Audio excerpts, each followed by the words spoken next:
കിനാവിന്റെ തീരത്ത് ഭാഗം 63, 64. എനിക്കെന്റെ മീരമോളെ എന്തിഷ്ടാണെന്നറിയോ. ഒരു കുസൃതിയോടെ അവളെ തന്റെ നെഞ്ചിലേക്ക് ചേർത്ത് പിടിച്ച് അവൻ ചോദിച്ചപ്പോൾ രണ്ടുപേരും ഒരുപോലെ പൊട്ടിച്ചിരിച്ചിരുന്നു. സുധിയുടെ നിർബന്ധത്തിന് ഒരു ജീൻസും ഷർട്ടും അണിഞ്ഞിട്ടാണ് രണ്ടുപേരും പോകാനായി ഇറങ്ങിയത്. ബസ്സിലെ ഹീറ്ററിന്റെ ചൂടിൽ നിന്നും എല്ലാവരും മണാലിയുടെ തണുപ്പിലേക്ക് ഇറങ്ങി. അപ്പോഴേക്കും സൂര്യൻ മഞ്ഞിന്റെ മറ നീക്കി പുറത്തു വന്നിട്ടുണ്ടായിരുന്നു. സഞ്ചാരികളെയും കൊണ്ടുവന്ന കുറേയേറെ ബസ്സുകൾ സ്റ്റാൻഡിന്റെ പരിസരങ്ങളിൽ പാർക്ക് ചെയ്തിരിക്കുന്നു. ഇവിടെ നിന്ന് 400 മീറ്റർ ദൂരത്തിലാണ് മാൾ റോഡ്. തണുപ്പിന്റെ ആലസ്യവും യാത്രാക്ഷീണവും മാറ്റാൻ ഒരു ചെറിയ നടത്തം നല്ലതാണെന്ന് തോന്നി. സ്റ്റാൻഡിലേക്ക് തിരിയുന്ന റോഡ് മുറിച്ച് കടന്ന് കുന്ന് കയറിപ്പോകുന്ന ചെറിയ പാതയിലൂടെ മാൾ റോഡിലേക്ക് നടന്നു. കുത്തനെ കയറിപ്പോകുന്ന റോഡിന്റെ വശങ്ങളിലായി തലേ ദിവസം രാത്രി പെയ്ത മഞ്ഞിന്റെ തൂവെള്ള കണങ്ങൾ അങ്ങിങ്ങായി തൂവിക്കിടക്കുന്നു. തണുപ്പ് പതിയെ സിരകളിൽ തൊട്ടു തുടങ്ങി. ആ നിമിഷം സുധി അവളെ ചേർത്ത് പിടിച്ചു. ഹെയർ പിൻ വളവുകളും ചെങ്കുത്തായ കയറ്റങ്ങളും ബസ് യാത്ര കഠിനമാക്കിയിരുന്നു. കുറച്ചു ദൂരം പിന്നിട്ടപ്പോൾ വലതുവശത്തായി ദേവദാരു മരങ്ങൾ നിറഞ്ഞ വൻ വിഹാർ ഗാർഡന്റെ ഗേറ്റ് കണ്ടു. റോഡിന് മുന്നിൽ തെല്ലകലെയായി ആൾത്തിരക്കുള്ള മാൾ റോഡ് കാണാം. മുന്നോട്ടു പോകുന്തോറും പ്രകൃതി അതിന്റെ മനോഹാരിത കാട്ടി കൊതിപ്പിച്ചുകൊണ്ടേയിരിക്കുന്നു. മലകൾക്കപ്പുറത്ത് ഉദിച്ചു വരുന്ന സൂര്യൻ മൂടൽ മഞ്ഞിന്റെ പുതപ്പ് മാറ്റി കുന്നുകളിൽ പതിഞ്ഞ സ്വർണ്ണ നിറം തൂവി. എല്ലാവരും നന്നായി ആസ്വദിച്ച ഒരു യാത്ര തന്നെയായിരുന്നു അത്. ഭക്ഷണം കഴിക്കുന്നതിനിടയിൽ പുതുരുചികൾ അറിയുകയായിരുന്നു മീര. ഇതുവരെ അവൾ കഴിച്ചിട്ടില്ലാത്ത വ്യത്യസ്തമായ ഭക്ഷണമൊക്കെയാണ് വാങ്ങിയത്. അവൾ കഴിക്കുന്നത് ഏതാണ് എന്ന് മനസ്സിലാക്കി അതൊക്കെ തന്നെ അവളുടെ പ്ലേറ്റിലേക്ക് അവൻ വിളമ്പി നിരത്തുകയും ചെയ്യുന്നുണ്ടായിരുന്നു. മതിയെന്ന് പറഞ്ഞിട്ടും നിർബന്ധിച്ചവളെ പല അവൻ ഭക്ഷണം കഴിപ്പിച്ചു. യാത്രയൊക്കെ കഴിഞ്ഞ് തിരികെ മുറിയിലേക്ക് എത്തിയപ്പോൾ ക്ഷീണിച്ചു പോയ അവളെ നെഞ്ചോട് ചേർത്ത് പിടിച്ചു. മണാലിയുടെ കുളിര് നിറഞ്ഞ രാത്രിയിൽ ഒരിക്കൽ കൂടി ഇരുവരും പ്രണയത്താൽ വിയർത്തു. ഉള്ളിൽ പ്രണയം നിറച്ച രണ്ടുപേരും ഒരിക്കൽ കൂടി ഒന്നായി. പിറ്റേ ദിവസം രാവിലെ ഹോട്ടലിലെ റിസപ്ഷനിൽ നിന്ന് തന്നെയാണ് ഭക്ഷണം കഴിച്ചത്. ഈ യാത്ര കൊണ്ട് വിനോദമായും ഭാര്യയുമായും സുധിയുടെ സുഹൃത്തുമായും സുഹൃത്തിന്റെ ഭാര്യയുമായും ഒക്കെ നല്ലൊരു സൗഹൃദത്തിൽ എത്തിക്കഴിഞ്ഞിരുന്നു. നൂറനാട് എന്ന ഗ്രാമത്തിനപ്പുറത്തേക്ക് മറ്റൊരു ലോകം കണ്ടിട്ടില്ലാത്ത ഒരു പെണ്ണിന് വലിയ അത്ഭുതമായിരുന്നു മണാലിയിലെ കാഴ്ചകളും സുധിയുടെ സ്നേഹവും ഒക്കെ. മറ്റു ഭാരങ്ങളൊന്നുമില്ലാതെ സുധിയെ കൂടുതൽ അറിഞ്ഞും അവന്റെ സ്നേഹ ലാളനകൾ ഏറ്റുവാങ്ങാൻ സാധിച്ചതുമൊക്കെ ഈ ദിവസങ്ങളിലാണെന്ന് അവൾ ഓർത്തു. അത്രത്തോളം പ്രിയപ്പെട്ടതായി ആ ദിവസം അവൾക്ക് മാറിയിരുന്നു. ഇതിനിടയിൽ ഒരു മകന്റെ കടമ വളരെ ഉത്തരവാദിത്തത്തോടെ സുധി നിർവഹിക്കുന്നുണ്ടായിരുന്നു. ഈ ഇടയ്ക്ക് അമ്മയെ വിളിക്കുകയും അസുഖവിവരങ്ങൾ തിരക്കുകയും ഒക്കെ ചെയ്യുന്നുണ്ടായിരുന്നു. അമ്മയുടെ അസുഖം അവന് വലിയൊരു വേദന തന്നെയാണ് സമ്മാനിച്ചതെന്ന് അവൾക്ക് തോന്നിയിരുന്നു. അങ്ങനെ ഒരു അവസ്ഥയിൽ സതിയെ കൊണ്ടുപോയതുകൊണ്ട് തന്നെ അവന് മനസ്സറിഞ്ഞ് സന്തോഷിക്കാൻ സാധിച്ചില്ല. എന്നാൽ തൻ്റെ സന്തോഷം തല്ലിക്കെടുത്തേണ്ടെന്ന് കരുതി തൻ്റെ മുൻപിൽ അവൻ സന്തോഷം അഭിനയിച്ചിട്ടുണ്ട് എന്ന് അവൾക്ക് വ്യക്തമായിരുന്നു. എങ്കിലും തനിക്ക് മുൻപിൽ അവൻ നല്ലൊരു ഭർത്താവായി തന്നെ ഇരുന്നു. ഈ ദിവസങ്ങളിൽ ഒരിക്കലും അമ്മയുടെ പേര് പറഞ്ഞ് തന്നെ കൂടി വിഷമിപ്പിക്കാതെ ഏറെ സ്നേഹത്തോടെയും പ്രണയത്തോടെയും തന്നെ ചേർത്ത് പിടിച്ച ഒരു നല്ല ഭർത്താവ്. ഒരേ നിമിഷം ഒരു ഭർത്താവിൻ്റെയും മകൻ്റെയും കടമ വൃത്തിക്ക് ചെയ്യുന്നവനോട് അവൾക്ക് ബഹുമാനം തോന്നിയിരുന്നു. അല്ലെങ്കിലും ആദ്യം മുതൽ ഈ നിമിഷം വരെ അവനോട് തോന്നിയിട്ടുള്ളത് പ്രണയത്തെക്കാൾ കൂടുതൽ ബഹുമാനമാണ്. അവൻ്റെ ഓരോ പ്രവൃത്തികളിലും ബഹുമാനത്തിൽ കലർന്ന ഒരിഷ്ടമാണ് തനിക്ക് അവനോടുണ്ടായിട്ടുള്ളത്. തിരികെ വീട്ടിലേക്ക് ചെല്ലുമ്പോൾ വലിയ പ്രതീക്ഷകളുടെ ഭാരമൊന്നും രണ്ടുപേർക്കും ഉണ്ടായിരുന്നില്ല. എങ്കിലും സതി മുഖം വീർപ്പിച്ചൊന്നും ഇരുവരോടും ഇടപെട്ടിരുന്നില്ല. വളരെ സ്നേഹത്തോടെ തന്നെയായിരുന്നു സതിയുടെ ഇടപെടൽ. അത് വലിയ സന്തോഷമായിരുന്നു അവർക്കും നിറച്ചിരുന്നത്. മെല്ലെ ആ വീടുമായി മീരയും പൊരുത്തപ്പെട്ടു തുടങ്ങിയിരുന്നു. ശ്രീലക്ഷ്മി കൂടി പോയതോടെ അവൾക്ക് ആരും കൂട്ടുകാരില്ലാതെയായി. സുധി വീട്ടിലുള്ളപ്പോഴാണെങ്കിൽ എല്ലാ കാര്യത്തിനും അവനൊപ്പം ഉണ്ടാകും. തുണി അലക്കുകയാണെങ്കിൽ പോലും തുണി ഉലക്കാനും പിഴിയാനും ഒക്കെയായി അവൻ കൂടെ ഉണ്ടാകും. അടുക്കളയിലാണെങ്കിൽ തേങ്ങ ചിരവി തന്നും ഭക്ഷണത്തിന് അരിഞ്ഞു തന്നും ഒക്കെ ഒരുപാട് സഹായിക്കും. ഇടയ്ക്കൊക്കെ അതിൽ സതിക്ക് അനിഷ്ടം ഉണ്ടായിരുന്നു. പിന്നീട് അത് സുധി ഗൗനിക്കുന്നില്ലെന്ന് മനസ്സിലാക്കിയതോടെ അവർ ഒന്നും കാണിക്കാതെയായി. കാലത്തെ 5 മണിയാകുമ്പോൾ തന്നെ മീര എഴുന്നേൽക്കും. എഴുന്നേൽക്കേണ്ടെന്ന് സുധി നിർബന്ധിച്ചാലും ആ സമയത്ത് തന്നെ എഴുന്നേറ്റ് അവൾ കുളിയും പ്രാർത്ഥനയും ഒക്കെ തീർത്തിട്ടുണ്ടാകും. അത് കഴിഞ്ഞ് അടുക്കളയിലേക്ക് ചെല്ലും. അപ്പോൾ സതി ഉണർന്നിട്ട് പോലും ഉണ്ടാകില്ല. കാലത്തേക്കുള്ളതെല്ലാം അടുപ്പിച്ചു വെച്ചതിനു ശേഷം ചായ ഇടുമ്പോഴാണ് സതി എഴുന്നേറ്റ് വരുന്നത്. രാവിലെ ഇത്രയും ജോലികളൊക്കെ തീർക്കുന്നത് അവർക്കും സന്തോഷമുള്ള കാര്യമാണ്. രമ്യയാണെങ്കിൽ അടുക്കളയിൽ എത്തി നോക്കില്ല. ഇപ്പോൾ മീര ഉള്ളതുകൊണ്ട് കുഞ്ഞിനെ നോക്കുന്ന ജോലിയും സതി അവളെ ഏൽപ്പിച്ചു. അതുകൊണ്ട് തന്നെ വലിയ പ്രശ്നങ്ങളൊന്നും ഇല്ലാതെ പോകുന്നുണ്ട്. എങ്കിലും ഇടയ്ക്കിടെ മീരയെ കുത്തി പറഞ്ഞില്ലെങ്കിൽ സതിക്ക് സമാധാനമില്ല. കൊണ്ടുവന്ന സ്വർണത്തിന്റെ പേരിലും മീരയുടെ വീട്ടുകാരുടെ പേരിലും ഒക്കെ ഒളിഞ്ഞും തെളിഞ്ഞും മീരയെ കുത്തിക്കൊണ്ടേയിരിക്കുന്നു. ബന്ധുബലം കുറഞ്ഞവളാണ് മീര എന്ന് ഇടയ്ക്കിടെ അവളെ ഓർമ്മിപ്പിച്ചുകൊണ്ടിരിക്കുമായിരുന്നു. ഒരു വൈകുന്നേരം അമ്മാവൻ വീട്ടിൽ വന്നപ്പോൾ അമ്മാവനുമായുള്ള സംസാരത്തിനിടയിലാണ് സുധി അടുത്തയാഴ്ച തിരികെ പോകുന്ന കാര്യം പറഞ്ഞത് മീരയും ശ്രദ്ധിച്ചത്. അത് കേട്ടതോടെ അവൾക്കും വല്ലാത്തൊരു വേദന തോന്നിയിരുന്നു. വീണ്ടും അവൻ പ്രവാസത്തിലേക്ക് തിരികെ പോയാൽ താനിവിടെ ഒറ്റയ്ക്ക്. ഇതൊക്കെ നേരത്തെ പ്രതീക്ഷിച്ചതാണ്. ഇനിയും ഒരു 5 വർഷം കൂടി അവിടെ നിന്നാലേ ബാക്കി ബുദ്ധിമുട്ടുകളും കടങ്ങളും ഒക്കെ തീരുകയുള്ളൂ എന്ന് വിവാഹത്തിന് മുൻപ് തന്നെ അവൻ പറഞ്ഞതായിരുന്നു. എങ്കിലും അവൻ മടങ്ങിപ്പോകുന്നുവെന്നറിയുമ്പോൾ അതൊരു വല്ലാത്ത നൊമ്പരം തന്നെയാണ്. അടുത്ത ആഴ്ച തൻ്റെ ക്ലാസ് തുടങ്ങില്ലേ? രാത്രിയിൽ കിടക്കാൻ തുടങ്ങിയപ്പോഴാണ് തൻ്റെ നെഞ്ചോട് ചേർന്ന് കിടക്കുന്നവളുടെ മുടിയിഴകളിൽ തഴുകിക്കൊണ്ട് സുധി അത് ചോദിച്ചത്. ഈ നിമിഷം വരെ താനത് മറന്നുപോയി എന്ന് മീര ഓർത്തിരുന്നു. ആ തുടങ്ങ സുധിയേട്ടാ. താനൊരു കാര്യം ചെയ്യും, ഇവിടുന്ന് രാവിലെ ബസ്സുണ്ട്, ആ ബസ്സിന് പോയാൽ മതി. വൈകുന്നേരം ഒരു 5:30 ആകുമ്പോൾ ഇവിടെ എത്തുന്ന തരത്തിൽ അവിടുന്ന് തിരിച്ചും വണ്ടിയുണ്ട്. തൽക്കാലം ഇവിടുന്ന് പോയി നോക്കാം. തനിക്ക് യാത്ര ബുദ്ധിമുട്ടുണ്ടെങ്കിൽ അന്നേരം നമുക്ക് മറ്റെന്തെങ്കിലും ചെയ്യാം. അടുത്ത ആഴ്ച നമുക്ക് താൻ പഠിക്കുന്ന കോളേജിൽ പോകാം. അടുത്ത ടൈമിലേക്കുള്ള ഫീസ് അടച്ച് കൂട്ടത്തിൽ തൻ്റെ വീട്ടിലൊന്ന് കയറിയിട്ട് തിരിച്ചു പോരാം. ഇനിയിപ്പോൾ എനിക്കും ടിക്കറ്റിൻ്റെ കാര്യങ്ങളൊക്കെ ആയിട്ട് നടക്കേണ്ടി വരും. ഇതിനിടയിൽ ആർക്കെങ്കിലും എന്തെങ്കിലുമൊക്കെ സാധനങ്ങൾ കൊണ്ടുപോകാനും കാണും. അപ്പോൾ അതും പോയി വാങ്ങണം. അതുകൊണ്ട് നാളെ തന്നെ പോയില്ലെങ്കിൽ പിന്നെ എല്ലാത്തിനും സമയമുണ്ടാവില്ല.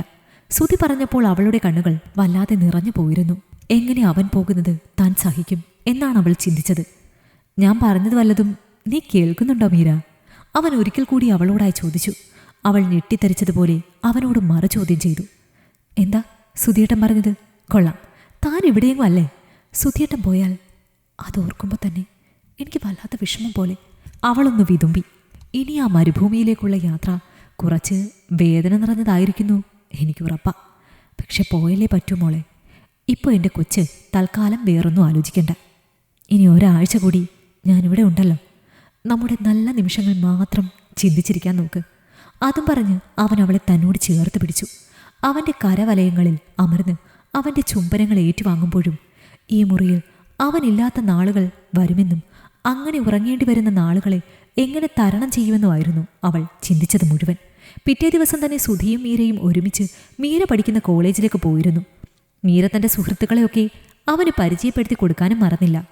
ഒരു സെമസ്റ്ററിനുള്ള ഫീസ് അടച്ച് മീരയ്ക്ക് പോകാനുള്ള കോളേജ് ബസ്സും അറേഞ്ച് ചെയ്താണ് സുധി കോളേജിൽ നിന്നും മടങ്ങിയത്. തിരികെ വീട്ടിൽ പോകും വഴി മീരയുടെ വീട്ടിൽ കയറാനും ഇരുവരും മറന്നില്ല.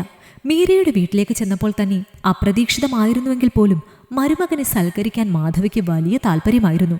എന്നാൽ രണ്ടുപേരും ചായ മാത്രം കുടിച്ച് അവിടെ നിന്നും ഇറങ്ങിയിരുന്നു. ഇതിനിടയിൽ മാധവിയോട് സുധി താൻ പോകുന്ന ഡേറ്റിനെക്കുറിച്ച് കൃത്യമായി പറഞ്ഞിരുന്നു. അതിനു മുൻപ് എല്ലാവരും വീട്ടിലേക്ക് ഇറങ്ങണമെന്ന് കൂടി പറഞ്ഞ് ഏൽപ്പിച്ചിട്ടാണ് അവൻ മടങ്ങിയത്. തിരികെ പോകും വഴി മീര എതിർത്തുവെങ്കിലും അവൾക്ക് കോളേജിൽ കൊണ്ടുപോകാനായി 2-3 സാരി കൂടി വാങ്ങിയാണ് വീട്ടിലേക്ക് മടങ്ങിയത്. പിന്നീട് ഒരു വലിയ തിരക്കായിരുന്നു. സുധി പോകുന്നതിന് മുന്നോടിയായി ബന്ധുക്കളിൽ പലരും വീട്ടിൽ വരികയും ചെയ്തിരുന്നു. ഇതിനിടയിൽ സുഗന്ധിയും ഭർത്താവും എത്തി. സുധിക്ക് കൊണ്ടുപോകാനുള്ള കുറച്ച് സാധനങ്ങളൊക്കെ സുഗന്ധിയാണ് കൊണ്ടുവന്നത്. പോരാത്തതൊക്കെ സതി ഉണ്ടാക്കുകയും ചെയ്യുന്നുണ്ട്. ഒന്നിലും അവർ മീരയെ കൂട്ടിയില്ല. അവൾ ചെല്ലുമ്പോൾ ഓരോ കാരണം പറഞ്ഞ് ഒഴിവാക്കും. അവൻ്റെ ഇഷ്ടാനിഷ്ടങ്ങൾ ചോദിച്ച് മനസ്സിലാക്കി അവൻ എന്താണ് വേണ്ടത് എന്ന് അറിഞ്ഞുകൊണ്ട് എല്ലാം ഉണ്ടാക്കാൻ തയ്യാറായി മീര നിന്നുവെങ്കിലും അടുക്കള സതി കീഴടക്കി. ഇതിനിടയിലാണ് മാധവിയും മക്കളും വീട്ടിലേക്കെത്തിയത്. ഒരു സഞ്ചിയിൽ കുറച്ച് സാധനങ്ങൾ സുധിക്ക് കൊണ്ടുപോകാനായി മാധവിയും ഉണ്ടാക്കി കൊണ്ടുവന്നിരുന്നു. എന്നാൽ മാധവിയെയോ അനുജത്തിമാരെയോ സതി ഗൗനിക്കുന്നു പോലുമില്ല എന്നത് മീരയിൽ വല്ലാത്ത വേദന നിറച്ചിരുന്നു. മാധവിയും മക്കളും വന്നപ്പോൾ തന്നെ സുധി അവരെ സൽക്കരിക്കാൻ വലിയ താല്പര്യത്തോടെ നിൽക്കുകയാണ്. ചന്തയിൽ പോയി ഇറച്ചിയും മീനും ഒക്കെ വാങ്ങുകയും ഇഷ്ടപ്പെട്ടതൊക്കെ ചോദിച്ച് മനസ്സിലാക്കുകയും ചെയ്യുന്നുണ്ട്. ഇതിനിടയിൽ അനിയത്തിമാരെയും വിളിച്ചുകൊണ്ടുപോയി തുണി എടുക്കുവാനും പോകാൻ സുധി ശ്രമിച്ചു. മീര തടഞ്ഞുവെങ്കിലും അവരെയും കൊണ്ടുപോയി എല്ലാവർക്കും വസ്ത്രമൊക്കെ വാങ്ങിക്കൊടുത്തിരുന്നു. ഇതൊന്നും തന്നെ സതിക്ക് ഇഷ്ടമാകുന്നേ ഉണ്ടായിരുന്നില്ല. സതി തന്നോട് ഇങ്ങോട്ടൊന്നും മിണ്ടിയില്ല എങ്കിലും തൻ്റെ മക്കളുടെ ഭാവിയോർത്ത് മാധവി സതിയുടെ അരികിലായി അടുക്കളയിലേക്ക് ചെന്നിരുന്നു. എന്തെങ്കിലും സഹായിക്കണോ ചേച്ചി? അവർക്ക് തന്നോട് സംസാരിക്കാൻ താല്പര്യമില്ല എന്ന് മനസ്സിലാക്കിയിട്ട് പോലും മാധവി ചോദിച്ചു. ഓ, എന്തോ സഹായിക്കാനാണ്? അല്ലെങ്കിൽ ഇവിടെ നിന്ന് ഉണ്ടാക്കിക്കൊണ്ടൊന്നും പോകത്തില്ല. അവൻ മിക്കപ്പോഴും പുറത്തുനിന്ന് വാങ്ങിച്ചുകൊണ്ടാണ് പോകുന്നത്. പിന്നെ അവൻ അങ്ങനെ പ്രത്യേകിച്ച് ഇഷ്ടങ്ങളൊന്നുമില്ല. ഇനിയിപ്പോൾ ഇഷ്ടങ്ങൾ വല്ല ഉണ്ടെങ്കിലും കല്യാണമൊക്കെ കഴിഞ്ഞില്ലേ, ഭാര്യ ഉണ്ടാക്കി കൊടുക്കട്ടെ. സതി പറഞ്ഞപ്പോൾ തന്റെ മകളെ ഉദ്ദേശിച്ചാണ് അവരത് പറഞ്ഞത് എന്ന് മനസ്സിലായി. എങ്കിലും ഒന്ന് ചിരിച്ചു കാണിച്ചിരുന്നു മാധവി. അത് പിന്നെ അങ്ങനെയല്ലേ വേണ്ടത്. കല്യാണം കഴിഞ്ഞാൽ പിന്നെ ഭർത്താവിന്റെ ഇഷ്ടങ്ങൾ എന്താണെന്ന് മനസ്സിലാക്കി ഉണ്ടാക്കി കൊടുക്കുകയും ചെയ്യേണ്ടത് ഭാര്യയല്ലേ. സതിയുടെ മറുപടിക്ക് അനുകൂല എന്ന നിലയിലാണ് മാധവി മറുപടി പറഞ്ഞത്. എന്നാൽ അത് അവർക്കിഷ്ടമായില്ല. എന്നിട്ട് ഭാര്യയൊന്നും ഉണ്ടാക്കിക്കൊണ്ട് കൊടുത്തില്ലല്ലോ. എൻ്റെ മോളാണ് ഇപ്പോഴും അവന് ഇഷ്ടപ്പെട്ടതെല്ലാം ഉണ്ടാക്കിക്കൊണ്ടുവന്നിരിക്കുന്നത്. എൻ്റെ കൊച്ചിനാണെങ്കിൽ തീരെ വയ്യ. എന്നിട്ടും അവൻ ഇഷ്ടപ്പെട്ടതെല്ലാം അവൾ ഇന്നലെയും മിനഞ്ഞാന്നുമായിട്ട് ഒറ്റയ്ക്ക് നിന്നുണ്ടാക്കി. ഞാൻ കുറ്റം പറയുകയാണെന്ന് മാധവി കരുതരുത്. മീരയ്ക്കൊന്നും വെച്ചുണ്ടാക്കാൻ അറിയില്ല. ഇനി എന്തെങ്കിലും ഉണ്ടാക്കിയാലോ വായി വെക്കാൻ കൊള്ളില്ല. ഞാൻ പിന്നെ കൊച്ചു പെണ്ണല്ലേ, ഒന്നും പറയാത്തതാ. പിന്നെ എനിക്ക് ആരോഗ്യമുള്ള കാലത്തോളം ഞാൻ എല്ലാം ചെയ്യും. അവളെ കൊണ്ട് ഞാൻ ഒരു ജോലിയും ചെയ്യിപ്പിക്കുന്നത് പോലുമില്ല. 2-3 വട്ടം എന്തോ ഒന്നുണ്ടാക്കി. സുധി പോലും അത് കഴിച്ചില്ല. സതി പറഞ്ഞപ്പോൾ എന്തു മറുപടി പറയണമെന്ന് മാധവിക്കും അറിയില്ലായിരുന്നു. ഇവിടുത്തെ രീതിയിലല്ലല്ലോ അവിടെ ഉണ്ടാക്കുന്നത്. അവിടെ കൂട്ടാനൊക്കെ ഒരുപാട് വ്യത്യാസമാ ചേച്ചി. പിന്നെ ചേച്ചിയുടെ ഒന്നും അത്രയും കൈപ്പുണ്യം അവൾക്ക് കാണത്തില്ല. കൂടെ നിർത്തി പതുക്കെ പതുക്കെ എല്ലാം പഠിപ്പിച്ചു കൊടുത്താൽ മതി. വെറുതെ ഒരു പ്രശ്നം ഉണ്ടാക്കണ്ട എന്ന് കരുതി മാധവി അങ്ങനെ പറഞ്ഞപ്പോൾ സതിക്കും ആ വർത്തമാനം ഇഷ്ടമായിരുന്നു. ഞാൻ കുറച്ച് സാധനങ്ങളൊക്കെ ഉണ്ടാക്കി കൊണ്ടുവന്നിട്ടുണ്ട്, സുധിക്ക് കൊടുത്തുവിടാൻ മാധവി ഉത്സാഹത്തോടെ പറഞ്ഞു. എല്ലാം കൂടി എങ്ങനെ കൊണ്ടുപോകാനാ? ആകെ 30-40 കിലോയെ കൊണ്ടുപോകാൻ പറ്റത്തുള്ളൂ. അത് കൊടുത്തു വിടുവാണെങ്കിൽ പിന്നെ സുഗന്ധി കൊണ്ടുവന്നത് കൊടുത്തുവിടാൻ പറ്റത്തില്ല. അതിവിടെ ഇരിക്കട്ടെ, പിള്ളേർ കഴിച്ചോളും. അല്ലേ മാധവിയുടെ മോള് തന്നെ കഴിച്ചോളും. കൂടുതൽ അവരോടൊന്നും സംസാരിക്കുന്നത് ശരിയല്ലെന്ന് തോന്നിയതുകൊണ്ട് അതിന് മറുപടി പറയാൻ മാധവിക്ക് തോന്നിയില്ല. പെട്ടി അടുക്കിയപ്പോൾ സുധി താൻ കൊണ്ടുവന്ന സാധനങ്ങളെല്ലാം പെട്ടിയിലേക്ക് എടുത്തു വെച്ചത് കണ്ട് അവരുടെ മനസ്സ് നിറഞ്ഞിരുന്നു. ഒരു ദിവസം അവിടെ നിൽക്കുവാൻ സുധി നിർബന്ധിച്ചെങ്കിലും സുമതിയുടെയും സുഗന്ധിയുടെയും മുഖഭാവം കണ്ട് ആ ക്ഷണം മാധവി നിരസിച്ചിരുന്നു. കുറച്ചധികം വൈകിയാണ് ആ വീട്ടിൽ നിന്നും അവർ ഇറങ്ങിയത്. എങ്കിലും അവിടെ തങ്ങാൻ അവർക്ക് തോന്നിയിരുന്നില്ല. മീരയ്ക്കും വല്ലാത്ത വേദനയായിരുന്നു ഈ സംഭവം സമ്മാനിച്ചിരുന്നത്. കഴിഞ്ഞ ദിവസം രമ്യയുടെ വീട്ടുകാർ വന്നപ്പോൾ അവരെ സൽക്കരിക്കുവാൻ വലിയ താല്പര്യം കാണിച്ച സതിയുടെ മുഖമാണ് ഒരു നിമിഷം അവളുടെ മനസ്സിൽ നിറഞ്ഞു നിന്നത്. തൻ്റെ വീട്ടിൽ നിന്നും അമ്മയും സഹോദരങ്ങളും വരുന്നുണ്ട് എന്ന് പറഞ്ഞിട്ട് പോലും ഒരു മാറ്റവും അവരിൽ കണ്ടിരുന്നില്ല. മാത്രമല്ല, തീരെ വയ്യ എന്ന് പറഞ്ഞ് അവർ വന്നപ്പോൾ മുതൽ അവർ മുറിക്കകത്ത് കയറി കിടക്കുന്നതും മീര ശ്രദ്ധിച്ചിരുന്നു. വിനോദിന്റെ കാറിലാണ് അവരെ തിരികെ വീട്ടിലേക്ക് എത്തിച്ചിരുന്നത്. പോകും വഴി മാധവി വേണ്ടെന്ന് പറഞ്ഞെങ്കിലും കുറച്ച് തുക സുധി മാധവിയുടെ കൈകളിൽ കൊടുത്തിരുന്നു. എന്താവശ്യമുണ്ടെങ്കിലും തന്നോട് പറയണമെന്ന് പറഞ്ഞ് ഏൽപ്പിക്കുവാനും അവൻ മറന്നില്ല. അന്ന് രാത്രി പ്രണയവീഴ്ചയുടെ നിമിഷങ്ങളിൽ പൂർണ്ണത കൈവരിക്കാതെ രസച്ചരട് പൊട്ടി അവളിൽ നിന്നും അവൻ അകന്നു മാറിയപ്പോൾ അവൾ സംശയത്തോടെ അവൻ്റെ മുഖത്തേക്ക് നോക്കിയിരുന്നു. ഞാൻ നാളെ പോവല്ലേ? കഴിഞ്ഞ ആഴ്ച ആയിരുന്നില്ലേ തൻ്റെ പീരീഡ്സ്? എൻ്റെ ശ്രദ്ധക്കുറവ് കൊണ്ട് എന്തെങ്കിലും പറ്റിയാൽ താനിവിടെ ഒറ്റയ്ക്കല്ലേ ഉള്ളൂ. ഞാൻ ഇനി വരാനും 1 വർഷം എടുക്കും. തൻ്റെ പഠിത്തം മുടങ്ങിപ്പോകും. ഈ വർഷം കഴിയട്ടെ. എൻ്റെ ഒരു നിമിഷത്തെ അശ്രദ്ധ കൊണ്ട് തൻ്റെ ഭാവി പോകരുത്. അവൻ പറഞ്ഞതിൻ്റെ അർത്ഥം അവൾക്ക് പിന്നീടാണ് മനസ്സിലാക്കിയെടുക്കാൻ സാധിച്ചത്. അങ്ങനെയൊന്നും ഞാൻ കരുതിയിട്ടില്ല സുധിയേട്ടാ. അതൊക്കെ ദൈവം തരുന്നതല്ലേ. ഏതായാലും അമ്മ ഇത്രയും ബുദ്ധിമുട്ടി പഠിപ്പിച്ചതല്ലേ. 1 വർഷം കൂടി കഴിഞ്ഞിട്ട് മതി. അതുവരെ ഞാൻ എൻ്റെ കൊച്ചിനെ ഒന്ന് സ്നേഹിക്കട്ടെ. അത് കഴിഞ്ഞ് സ്വന്തം കൊച്ചിനെ സ്നേഹിക്കാം. ചിരിയോടെ പറഞ്ഞവന് അവളെ ചേർത്ത് പിടിച്ച് ചുംബനങ്ങൾ കൊണ്ട് മൂടിയപ്പോഴും അവളുടെ മനസ്സിൽ നിറയെ വേദനയായിരുന്നു. നാളെ ഈ സമയം താൻ ഒറ്റയ്ക്ക് ഈ മുറിയിൽ അവൻ്റെ ഓർമ്മകളെ താലോലിച്ച് കഴിയണമല്ലോ എന്ന വേദന.